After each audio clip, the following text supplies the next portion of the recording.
Hallo, herzlich willkommen zu einem neuen Podcast von Dead Stuff. Meine Frau Ellen Schrow in the building. Und heute reden wir über meine generellen Routinen. Und zwar jeder große Sportler sollte hoffentlich auf jeden Fall auch eine Routine haben, eben bestimmte Abläufe, die er braucht, die ihm helfen, sich auf ein Spiel vorzubereiten oder eben auch fit zu bleiben. Jeder macht so seine eigenen Sachen und ihr wolltet gerne wissen, was macht denn Dennis so? Wir haben unter anderem auch schon mal ein Video dazu gemacht auf YouTube. Checkt das gerne mal aus. Da könnt ihr es auch noch mal sehen, so ein Tag unserer Routine. Aber das umfasst ja auf jeden Fall noch viel, viel mehr. Also ihr müsst euch wahrscheinlich einen ganzen Monat mitnehmen, um euch zu zeigen, wie es wirklich aussieht. Aber weil wir mal drüber sprechen, da können wir vielleicht mal ein bisschen tiefer drauf eingehen. Und bei einem Video sieht man es nur sehr oberflächlich. Aber heute werden wir mal ein bisschen mehr ins Detail gehen. Okay. So, lass uns doch mal starten. Und zwar, ich würde einfach mal sagen, ich meine, ich kenne deine Routine ja ziemlich gut, wie sie aktuell ist. Ja, lass uns mal vielleicht damit anfangen. Wie sahen deine Routinen eigentlich aus? Weil wir haben ja mittlerweile was anderes ausgearbeitet, bevor ich überhaupt mit dir war. Bevor du mit mir warst. So, lass mal da anfangen. Du kamst nach Atlanta, erstes Jahr. Wie war deine Routine? Mein erstes Jahr. Ich war ja mit meiner Schwester dort und ihrer Tochter. Das heißt, ich bin immer zum Training gefahren. Dann nach dem Training, also ich habe auch nicht gefrühstückt. Bin immer früh aufgestanden, direkt zum Training. Hab dann da, weil die Köche halt da waren, habe ich so ein bisschen Scrambled Eggs gegessen, also Rührei. Und genau, dann ging es schon zum Training. In der NBA ist es ja so, dass du alle Sachen gestellt bekommst. Das heißt, du gehst mit den privaten Sachen hin und dann wird dir alles gestellt. Habe ich mich umgezogen, Training gehabt, nach dem Training noch Lunch gegessen und dann wieder nach Hause. Das war so oberflächlich jetzt gerade in meinem ersten Jahr. Da hatte ich auch, muss ich ehrlich sagen, in meinen ersten 2 bis 3 Jahren, da hatte ich nicht wirklich eine Routine. Okay. So, da gab es noch nicht Irgendwas Besonderes, was du vor und nach dem Spiel gemacht hast? Oder gab es immer auch geduscht keine? vorm Spiel.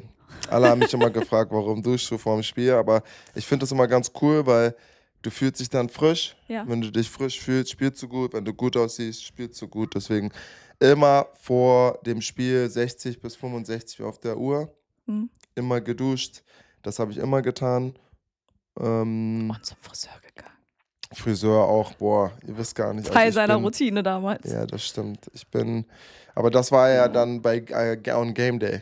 Ja. Game Day bin ich immer vorher, also so 15 Minuten vorher losgefahren, weil ich wusste, es wird Traffic sein. Dann da müssen wir auch einen Shoutout an Kill Bill geben, der in Atlanta wirklich viel für mich getan hat damals. Und Deine Hairline gerettet hat. auch meine Hairline, Leute haben ja, das können wir auch mal einblenden. Meine Hairline war mal hier, ist dann jetzt wieder normal. Und Kill Bill hat mich davon auf jeden Fall gerettet. Und dann habe ich immer vorm Spiel, das war 5 Minuten, nicht mal 3 Minuten Autoweg von dem Barbershop zur Arena. Mhm. Und dann habe ich immer da kurz gehalten, 5 Minuten schnell Cut. Und dann bin ich in die Halle gefahren.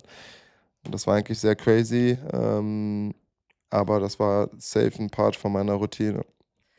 Okay, und nach dem Spiel, so Recovery-mäßig, was ist da deine Routine gewesen? Damals noch? Damals noch, ehrlicherweise, also ehrlich, Ja, gar nichts. ja, also nach dem nächsten Duschen und direkt los. Und dann den Club direkt, wa? Nee, mein erstes Jahr tatsächlich noch gar nicht. Mein erstes Jahr habe ich wirklich nicht viel gemacht, weil meine Schwester, meine Nichte auch da war. Mhm. Da habe ich nicht viel gemacht, aber dann in meinem 2., 3. Jahr, da ging es dann los. Aber habe dann, ich glaube, in meinem 2. Jahr habe ich dann angefangen mit Eis, Mhm.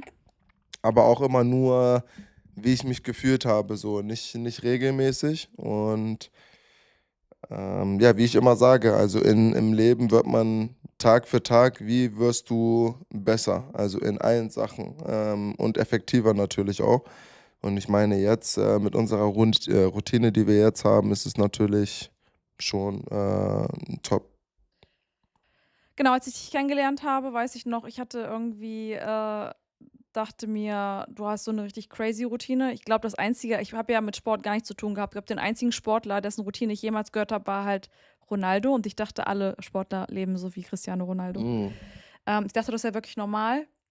Jetzt mittlerweile weiß ich, er ist halt so die absolute Ausnahme. Mhm. Hat mich auch sehr überrascht. Und ich war auch von deinen Routinen sehr überrascht. Und dann, ich weiß noch, wir hatten so ein richtig, richtig langes Gespräch am Telefon. Es war, wo wir so angefangen haben zu daten und wo wir immer so diese ganze Nacht durchtelefoniert haben. Mhm. Und dann wir waren auch noch nicht zusammen, haben uns unterhalten und so. Und dann haben wir so darüber gesprochen, was können wir machen, was können wir alles machen, damit es deinem Körper besser geht, damit du so besser so recovern kannst und so weiter und so fort. Da habe ich dich so ein bisschen so in meine Welt einblicken lassen, weil ich ja so ganz viel, ja, so Alternativmedizin und so und auch so viel über. Hast ja auch studiert, ne? Also hast ja angefangen. Und dann weißt du noch, dann hatten wir dieses Gespräch irgendwie bis, ich weiß nicht, 4 Uhr morgens oder so oder 5 Uhr morgens, deine Zeit. Und dann hattest du ein Spiel am nächsten Tag gehabt. Und dann hast du dein Career High gemacht. Erinnerst du dich noch daran? Utah? Dein Career High, das war genau die Nacht, bevor wir Ehrlich? ja, Krass, wo du es jetzt gerade sagst. Ich erinnerst du glaube, dich? ja, krank. Und da haben wir sogar noch darüber gesprochen, oder nicht? Genau, ja. Ja, crazy. 41 habe ich da gedroppt. Und Das dann, war auch echt, auch Game Winner habe ich, Game Winning Layup. Ja, doch, crazy. In Utah war das. ja, da habe ich dir schon mal so erzählt, was ich mir so vorstellen würde.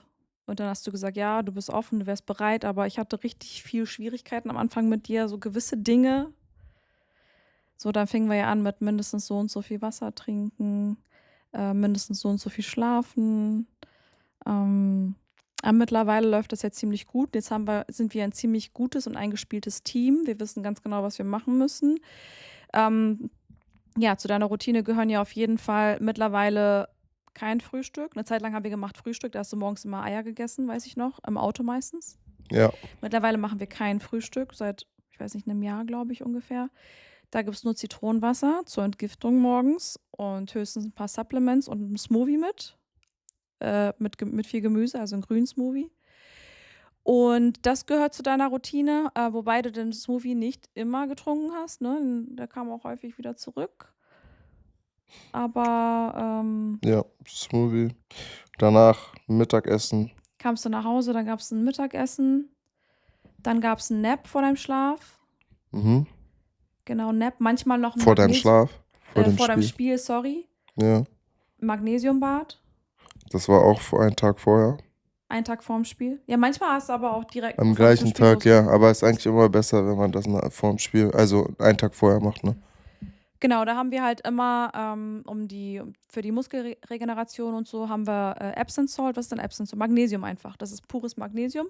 Das kann man sich bei Amazon bestellen oder halt eben auch in jeder Apotheke kaufen. Ist auch nicht so teuer. Macht man sich eine Badewanne voll, macht so 2 Gläser, ich mache das immer so nach Gefühl, aber so 2, 3 Gläser von diesem Epsom Salt rein und dann halt eben mindestens 20 Minuten darin baden. Das entspannt die Muskulatur und naja, Magnesiumhaushalt auch mal ein wichtiger Punkt. Und Normatec. Ja. Das sind die Sachen, die ich jetzt gerade, also zurzeit mache. Ja, erzähl mal was zum Normatec, da weiß ja auch nicht jeder, was damit gemeint Ach, ist. Normatec ist so schwer zu erklären. Also, das sind so 2 Socken, kannst du dir vorstellen, die man so rüberzieht. Das ganze Bein. Ich meine, das kann man ja auch, also bei YouTube, werden wir wahrscheinlich auch einblenden, wenn man das bei YouTube schaut. Aber so wie eine Socke über Waden und Oberschenkel. Und wenn du das dann anmachst, dann kompresst das. Also das drückt zusammen und das nimmt deine. Wie so eine Lymphdrainage. So. Genau, sagen auch viele immer. Und das habe ich immer, also über die Jahre jetzt gemacht. Hat mir auch immer sehr geholfen, vor allem wenn man sore ist, um die Soreness so rauszuflaschen. So Muskelkater, so Verspannungen. Genau, das also war oder ist sehr helpful, sehr hilfreich für mich. Und das habe ich jetzt auch über die letzten 5 bis 7 Jahren gemacht. Okay, und dann fährst du in die Arena, dann kommst du an und wie geht's dort weiter mit deiner Routine? Da hast du ja auch ganz strikten Plan mittlerweile. Ja, also ich fahre in die Arena, wenn das Spiel um 7:30 Uhr ist, dann bin ich so schon um 5 Uhr bis 5:10 Uhr bin ich in der Arena. ist es 130? Ja, 130 Minuten vorm Spiel bin ich dann da. 120 Minuten vorm Spiel gehe ich zum Fitness für 15 bis 20 Minuten. Da mache ich halt wirklich ein Workout. Mhm. 2 Beinübungen, 2 Oberkörperübungen und dann was für meine Achillessehne. Die wechseln sich auch jeden Tag Mhm. oder jedes Game Day. Genau, dann gehe ich direkt von da aus, also es sind dann nur noch 105, glaube ich, auf der Uhr. 105 auf der Uhr, also 105 Minuten. Und dann geht's nach draußen, dann wird geworfen für 10 bis 15 Minuten. Und dann bin ich 90 wieder in der Kabine. Also 90 Minuten vor Spielanpfiff, ja? Genau, 90 Minuten vor Spiel bin ich dann in der Kabine ganz kurz. Kriege dann 85 so einen kleinen Flush, also nicht Massage, weil Massage ist vor dem Spiel nicht so nice, also direkt vor dem Spiel, aber so einen kleinen Flush, einfach auflockern die Muskeln für 10, 15 Minuten, dann gehe ich in die Dusche. Mhm. Genau, und dann werde ich getaped und dann ziehe ich halt Trikot an und alles und dann geht's halt zum Meeting. 32 Minuten auf der Uhr. Und dann gehen wir 20 Minuten vor dem Spiel gehen wir raus und werfen uns dann nochmal warm als Team. Okay, ja. Dann ist also Spielanpfiff. Dann spielen wir gewinnen oder wir verlieren. Natürlich im besten Falle gewinnen wir. Wie geht's danach weiter? Ja, dann habe ich noch ein Post-Game-Lift.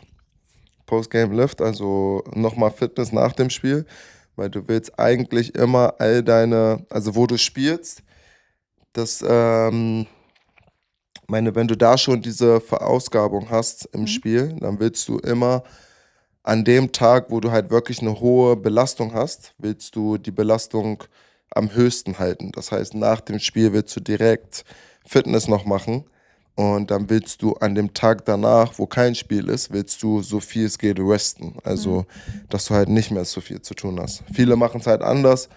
Viele sagen halt auch, okay, ich habe jetzt gespielt, warte dann bis morgen und mach dann Fitness, aber dann hast du weniger Zeit, um zu recovern und dich zu regenerieren. Und deswegen habe ich immer direkt alles auf einmal, auf einen Tag, sodass ich dann an dem Tag danach, wenn ich nur werfen will, dann nur werfen gehe, aber nicht noch Fitness machen muss. Genau, dann mache ich das. Dann gehe ich wieder in die Kabine, ziehe mich um, mache meine richtige Massage. Die geht so 20 Minuten, 20, 25 Minuten. Gute Massage. Danach gehe ich Hot und Cold Tub.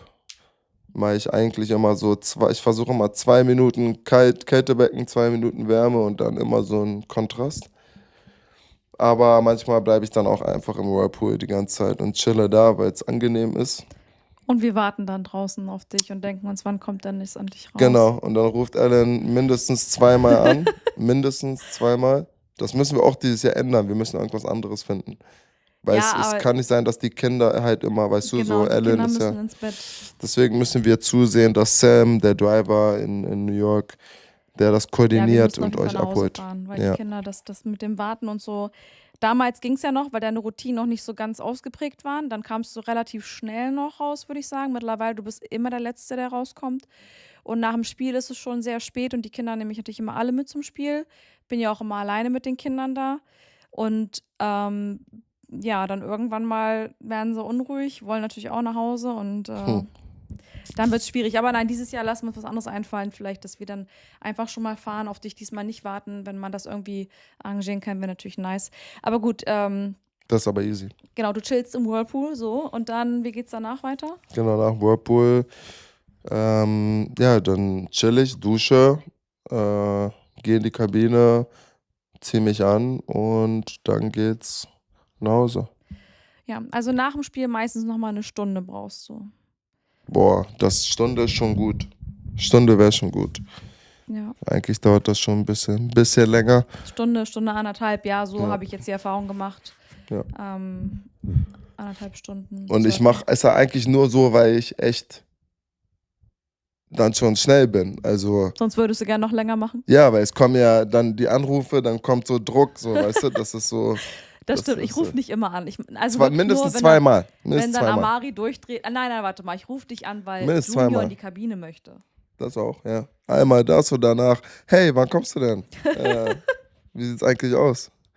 Und dann weiß ich schon, ist schon ein bisschen Druck so. Und dann, ich will euch auch nicht warten lassen, deswegen mache ich dann natürlich schneller. Aber ich würde dann schon, wenn ich weiß, ich habe keinen Druck, du hast ja auch gesehen, wo ich dann alleine in Brooklyn war ich auch voll lange noch in der Arena, weißt du? Und die Leute haben mich schon angeguckt und haben gesagt, ey, so, wir wollen nach Hause, Du weißt, weißt du? richtig viele Mitarbeiter, weil ich war ja in Brooklyn, war ich ja auch, da habe ich auf dich gewartet, da hast du ja auch fast 2 Stunden einfach gemacht, weil die Kinder waren nicht dabei. Und dann musste richtig viel Personal noch da bleiben, weil Ja. ein einziger Spieler sich Zeit gelassen hat. Ja, aber was ich sage Ja, immer, nein, ist ja man muss richtig. Zeit in Das stimmt. seinen Körper reinstecken. Wenn man keine Zeit reinsteckt in seinen Körper, dann Das ist es stimmt. früh vorbei. Und deswegen Fitness hier auch immer sehr, sehr viel. Mit Arne sind wir immer am machen, sehr, sehr lange, 1,5 bis 2 Stunden easy. Dann Basketball natürlich auch, aber ich glaube, die Regeneration da muss wirklich sehr, sehr viel Zeit investiert werden. Ja, du machst auch viel, also würde ich auch noch mal so als Teil deiner Routine nennen. Du machst auf jeden Fall nach dem Fitness auch Sauna, ganz wichtig. Das habe ich gesehen, muss ich ehrlich sagen. Habe ich früher immer schon gemacht, aber ich habe das oft gesehen bei Cristiano Ronaldo, dass er das macht. Und ich versuche mir immer von den Vorzeigesportlern immer so ein bisschen was zu holen und das zu optimieren. Und Sauna, seitdem ich auch Sauna mache, fühle ich mich auch gut, Haut wird besser. So, das sind so ein paar Faktoren, die da eine Rolle spielen. Und mit diesem Wasser haben wir ja auch eigentlich, also habe ich gesehen, bei Djokovic, dem Tennisspieler, du hast mir das ja auch vorher schon gesagt, du musst dann auch mit Zitrone machen und das entgiftet deinen Körper und so. Und da versucht man halt einfach das Beste wie möglich von allen Sachen zu holen und das dann für deinen Körper zu optimieren. Weil ich glaube, wenn jetzt einer mich hört, wie ich meine Sachen mache, heißt es nicht, dass es für ihn das auch das Beste ist. Mhm.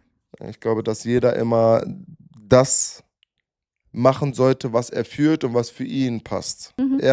Jeder sollte seine eigene Ja. Routine finden und gucken, was für ihn am besten ist. Weil zum Beispiel wie Cristiano wäre vielleicht für alle, wenn ich jetzt sagen würde, ich würde jetzt so leben wie Cristiano Ronaldo, das heißt nicht, dass ich dann auf einmal jetzt, Dass du auch performst wie er. weißt du, so Ja. und ja, das ist halt, er ist wirklich committed, er ist sehr, sehr diszipliniert in den Sachen, aber ich will halt trotzdem noch, wenn ich so leben würde wie er, Mhm.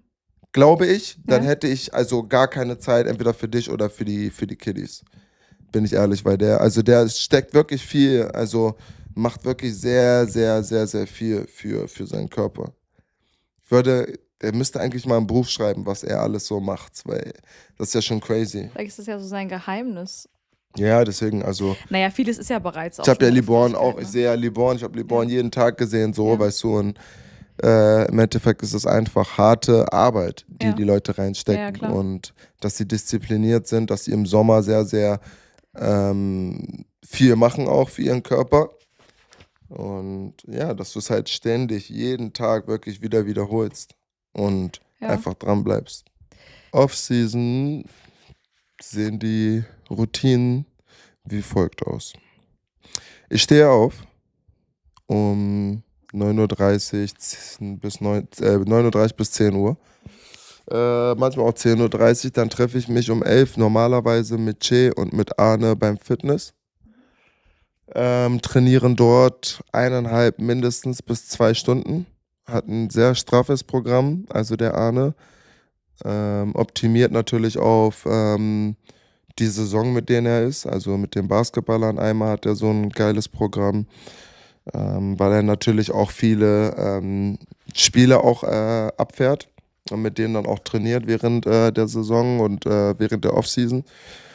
Und ja, da haben wir auf jeden Fall so, das ist eigentlich so wie ein, wie nennt man das, so wie Zirkeltraining, sowas, genau. Das ist schon echt crazy. Und das bringt dich auf jeden Fall in Shape. Dann sind wir genau 2 Stunden dort mit Stretching und die ganzen Sachen und Aufwärmen. Dauert auch immer so 15 bis 30 Minuten. Dann sind wir fertig um, sagen wir, 1 Uhr, 1:30 Uhr. Danach geht es direkt in die Halle. werfen dort mindestens 250 bis 750 Treffer, machen das. Dann komme ich nach Hause, dann wird gegessen. Nach dem Essen sehen wir zu, dass Physio vorbeikommt und uns beide behandelt. Meine Wehwehchen, die ich jetzt habe, meine Achillessehne, die rechte, die wurde jetzt verlagert, ist auf die linke Seite gekommen.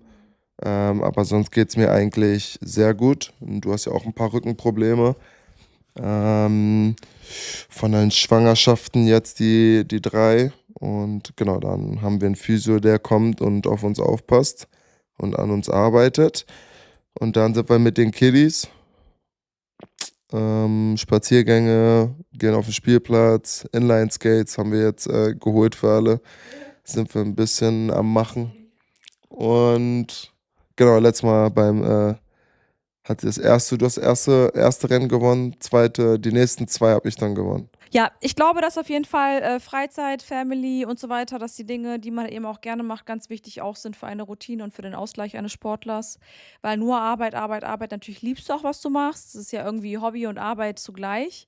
Aber ich glaube auch, dass das ganz wichtig ist. Was machst du denn da? Ich habe die Fliege gefangen, hast du gesehen? Ja, die Fliegen, die gehören jetzt hier heute zu unserem Video mit dazu. Wir wohnen am Wasser, es ist sehr warm. Die Fliegen fühlen sich hier wohl. Wir akzeptieren sie einfach. Ja, das gehört dazu. Und ansonsten natürlich noch so ein paar andere Sachen, die du natürlich gerne zum Ausgleich machst. Sowas ein bisschen Streaming, ein bisschen Fußball spielen zwischendurch, Bisschen skaten, ich muss gleich meinen Post machen. ein bisschen skaten. War skaten gestern. Aber Freunde, wie ich schon gesagt habe, ich mache das nicht. Ich mache immer nur die Sachen, wo ich mich wirklich gut fühle und die ich auch im Schlaf kann, sodass ich mich nicht verletze. Weil erste Prio ist natürlich immer Basketball. Und das wird es auch immer so bleiben. Ich werde nicht zum Fußball wechseln und, was ich für Kommentare schon gelesen habe. Also Basketball wird immer die erste Prio sein. Und genau, aber ich mag halt viele, viele andere Sachen auch machen, so wie Tischtennis spielen, wenn Besuch da ist. Stimmt, Spielt man Tischtennis spielen. Tischtennis und ich will gerne Tennis, Schach mit deinem Bruder. So, da Wie heißt das machen andere? wir schon viel. Backgammon. Backgammon. Genau, aber das gehört halt zu Family Time mit dazu so und das ist auch gut so, glaube ich. Für einen Sportler Phase braucht man 10. immer. Phase 10 spielen wir auch, aber wir machen Werbung jetzt für alles. Oh, Genau, das war es eigentlich auch schon. Wichtigste ist einfach, dass man viel Wasser trinkt. Und da wird auch, also ich sag's euch Leute, da werden so ein geiles Produkt rauskommen von uns. Wir arbeiten gerade da schon intensiv dran. oh ja. Da Da ich freu ich mich freue richtig mich, drauf. das wird, glaube ich, eins der größten Projekte, die wir je gemacht haben. Revolutionär. Und ich glaube, dass wir, wenn es soweit ist, dass jeder es auf jeden Fall direkt mitkriegt. Hoffe, dass ihr das natürlich auch mit supportet, weil das ist wirklich ein sehr nachhaltig. Und wollen natürlich, dass alle so gesund wie möglich leben. Weil das ist das Wichtigste. Genau, weil Gesundheit kann man sich nicht kaufen. Und da muss man selber auf sich aufpassen, um gesund zu bleiben. Ja, lassen wir nochmal ganz kurz hier zusammenfassen. Also die wichtigsten Dinge, die ein Sportler halt eben braucht, um erfolgreich zu sein. Natürlich Talent, definitiv. Lass uns mal hier aber auch über harte Arbeit sprechen und ganz wichtige Bausteine ebenfalls viel gutes, richtiges, gesundes Wasser trinken. Dann gute Ernährung, ausgewogen zu den richtigen Uhrzeiten. Dann guten, erholsamen und richtigen Schlaf. Viele Erholungsphasen eben auch zwischen Training, Spielen und so weiter. Nicht nur eben auf den Korb werfen, es muss auf jeden Fall auch Fitnessstudio besucht werden oder zu Hause, je nachdem, wie man es machen möchte, aber dann es geht ins Fitnessstudio. Am besten gerne. aber die Beine auch trainieren. Es ist egal, wie du ausschaust. Du kannst so ein Monster sein, aber im Endeffekt muss es halt auf deinen Körper und auf deinen Spielstil muss es natürlich passen. Jeder höre ich jetzt immer will wie Giannis aussehen aber Giannis ist halt für das Spiel ist perfekt, wie er ausschaut. Ja. Aber jede Position braucht ja irgendwie auch eine andere. Genau. Und bei mir ist es halt so, dass ich brauche nicht so ein, weißt du, Schwächer sein. weil im Endeffekt ich halt wirklich schnell bin, die Schnelligkeit mein Spiel ist und da muss man dann halt aufpassen, dass man natürlich im Rumpf sehr, sehr stark ist, aber alles andere trotzdem immer noch flink bleibt.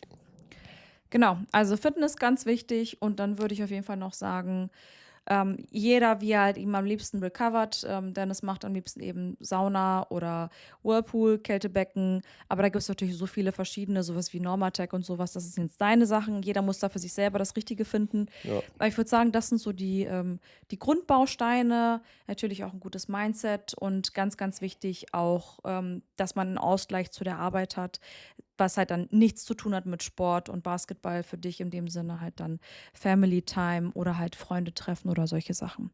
ja. Ich würde sagen, das haben wir ganz gut abgerundet, das Thema jetzt. Falls noch irgendwelche weiteren Fragen aufkommen sollten, sehr gerne in die Kommentare schreiben. Wir ja, würden gerne hören, was ihr ansonsten als nächstes sehen möchtet. Ganz, ganz wichtig. Und hoffen, dass euch das gefallen hat. Ja, seht zu, dass ihr auf jeden Fall bei YouTube folgt, kommentiert und abonniert.